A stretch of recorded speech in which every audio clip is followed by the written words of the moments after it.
Kana ganin kyan wannan wajen, ka san abincin da yake ciki zai yi daɗin gaske. Mu je mu gani?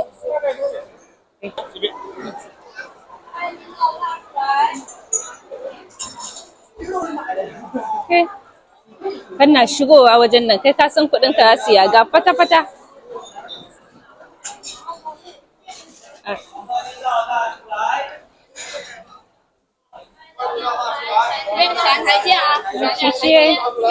Shishiye tun a yanayin tsarin wajen zaman za ku san cewa za a ci kuɗin mutum ne sosai da sosai.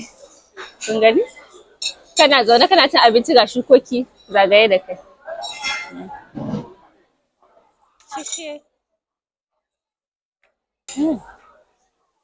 Shishiye ga lemo na nan ya fara isowa. Gashi nan wannan ganyen na'ana'a ne. Wannan kuma lemun tsami ne aka yanka aka sa a ciki. Yes!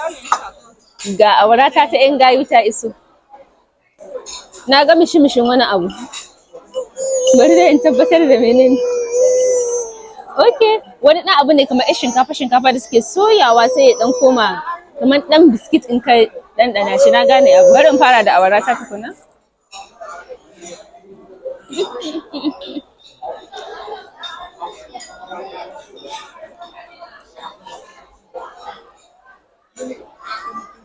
Ai na yi tunanin tauri ne da ita a ciki. Saboda dan taɓa haka kun gani baya lotsawa. Amma ina saka ta a bakina ta narke ga baki ɗaya. Irin awara ce mai laushi ciki sosai amma nan ta waje. Wani irin kabas-kabas kamar an gasa biredi. Kun san inda biredi yake idan an gasa shi? To haka bayan ta yake. Amma ina saka ta a baki na ta wani irin narkewa. Abin ya bani mamaki sosai don ba haka ne tsammanin zan ji ba.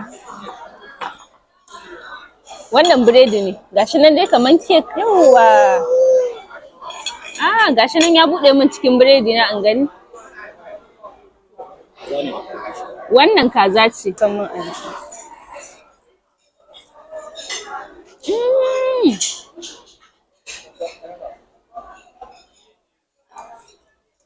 Miyan koren nan na da daɗin gaske. Kun gane irin miyan nan da Indiyawa suke yi? Wannan masala ake ce mata kwatan dore menene? To dai sak irin haka ne amma dai gaskiya wannan ta fita Indiyawan yi min daɗi. Ye ga 'yar tsuntsuwa ta nan ta iso. Kai jama'a har da ɗan kanta aka aje a wajen. Wannan 'yan shila ne. Jariran tantabaru kenan ko? Ƙananun tantabaru. 'Yan shila ce wannan. Jiran Allah hada wani ɗan tambari.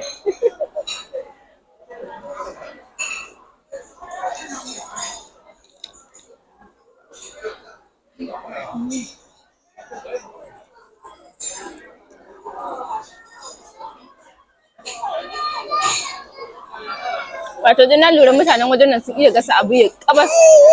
Kun ji wajen wannan 'yan shilan ya ɗan yi kabas sosai har wani gurin zaka je yana ɗan ƙara idan mutum zai tauna. Amma kuma naman cikin ta yayi laushi. Kamar dai yadda na ce muku a wannan awarar waje yayi tauri yayi kabas kuma da laushi ita ma wannan haka take. Gaskiya dai wajen nan tun daga yanda haɗuwar wajen shi take har abincin ba abin da zaka ce.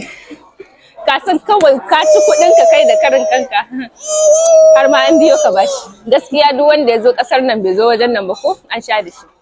Ku faɗa min menene ya fi burge ku ya ƙayatar da ku game da wannan gidan abinci?